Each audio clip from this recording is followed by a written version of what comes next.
Hello everyone, আসসালামু আলাইকুম। কেমন আছেন সবাই? আশা করি ভালো আছেন।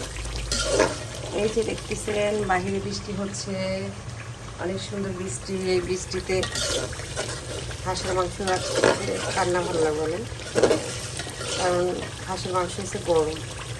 গরুর মাংস, হাঁসের মাংস, এই গরম জিনিসগুলো বৃষ্টির সময় খেতে অনেক ভালো লাগে। গরম জিনিসগুলো বলতে খেলে গরম লাগে আর কি প্রচুর। তো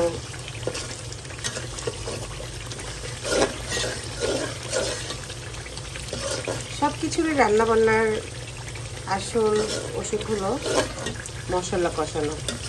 মশলাটা যখন ভালো করে কষে তেলটাও উপরে চলে আসে। এই যে দেখতে পাচ্ছেন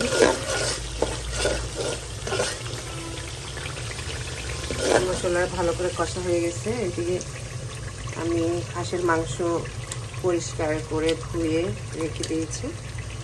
এখন এটা আমি ধুয়ে দেবো। আমি সেখানে এটা ভুনা করব, বেশি ঝোল রাখবো না, মাখা মাখা। কারণ আমার থেকে বিশেষ করে হাঁসের মাংসটা মাখা মাখা খেতে ভালো লাগে, মানে বেশি ঝোল থাকবে না, একটু একটু ঝোল থাকবে,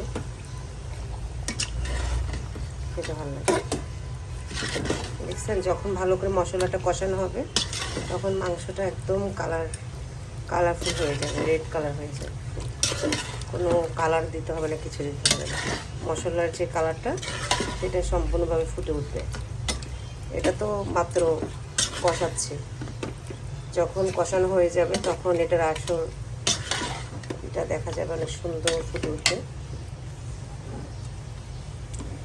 আমার ছেলের খুব পছন্দ হাঁসের মাংস, আমিও পছন্দ করি, ওর বাবাও খুব পছন্দ করে। তো আমাদের মানে হয়তো বা পালা হাঁস পাই না, বাট যেগুলো কিনতে পাওয়া যায় না ওখান থেকে নিয়ে আসে আর কি হাঁস। প্রতি মাসে আপনার 6-7টা হাঁস খাওয়া পরে আমাদের, কারণ একটা রান্না করলে তো হয় না। এই যে এখানে কেউ বলবে এখানে দুইটা হাঁসের মাংস, কারণ একটা মাংস রান্না করলে একটা ওগুলো হাঁসে তো মানে হাড্ডিগুলো চাবিয়ে খেতে ভালো লাগে, হাড়গুলো। এখন এটাকে ঢেকে দেবো ভালো করে কষানোর জন্য। ঢেকে দেওয়ার পরে বেশ কিছুক্ষণ কষাবো। আমি আসলে মাংস, বিশেষ করে গরু মাংস হোক মুরগির মাংস হোক, কষানোর উপরই অনেক মানে পুরোটা সিদ্ধ করে ফেলি, তারপর হালকা একটু গরম পানি দিই। তবে হাঁসের মাংসটা অনেক সময় দেখা যায় বেশি কষানোর ফলে একটু মাখা মাখা থাকে, ওই অবস্থা উঠে ফেলে ভালো লাগে খেতে। বেশ কিছুক্ষণ সময় হয়ে গেছে, মাংসটা কষানোর জন্য রেখে দিয়েছিলাম। এই যে দেখতে পাচ্ছেন মাংসটা কত সুন্দর করে মশলাগুলো মাংসের ভিতরে ঢুকে গেছে, বসে গেছে। এই যে তেলগুলো উপরে দেখছেন, তেলগুলো উপরে গেছে, কত সুন্দর লাগতেছে না কালারটা। মাশাআল্লাহ, দেখতে অনেক ভালো লাগছে, মনে হচ্ছে এখন খেয়ে ফেলি। আসলে হাঁসের মাংসটা খেতে খুব মজা, কিন্তু এটা মানে পরিষ্কার করতে অনেক কষ্ট। আমার এই দুইটা হাঁসে মানে হাঁস পরিষ্কার করতে আমার অনেক সময় গেছে, প্রায় 1.5 ঘন্টার মতো সময় গেছে পরিষ্কার করতে। মানে এগুলো পশমগুলো বাহিরে যদি পরিষ্কার করে মিশিয়ে পরিষ্কার করে আনো, বাট পশমগুলো থেকে যায়, ওই পশমগুলো সুন্দর করে পরিষ্কার করতে হয়। ওগুলো করতে একটু সময় লেগে যায়। আমি একটা একটা করে পরিষ্কার করে ওগুলো আবার ক্লিন করি, ওই আর কি। তো কষ্ট তো করতেই হবে, ভালো কিছু খেতে হলে তো কষ্ট তো করতে হবে, কষ্ট না করলে টেস্ট কীভাবে মিলবে, তাই না? তো যাই হোক, এই যে দেখতে পাচ্ছেন আমার মাংস কষা হয়ে গেছে। এখন আমি গরম পানি করবো, গরম পানি করা হয়ে গেছে, অন্য হাঁড়িতে আমি গরম পানি দিয়ে দিচ্ছি। ওই গরম পানিতে এখানে ফেলে দিব। গরম পানি দিয়েছিলাম তখন দেখাতে পারিনি, কারণ আমার ফুচকিটা, আমার মেয়ে উঠে গেছে ঘুম থেকে, তো ওকে সামলাতে গিয়ে আর দেখাতে পারিনি। আমি আবার 1 ঘন্টা পর চলে আসলাম। দেখতে পাচ্ছেন আমার কষা কষা মাখা মাখা মাংস হয়ে গেছে। আমি এটা অবশ্য ঝোল দেখে নিচ্ছি, অনেক হয়েছে, অনেক মজা হয়েছে মাশাআল্লাহ। এটা নিজে রান্না করছি বলে বলছি না, ঠিক আছে?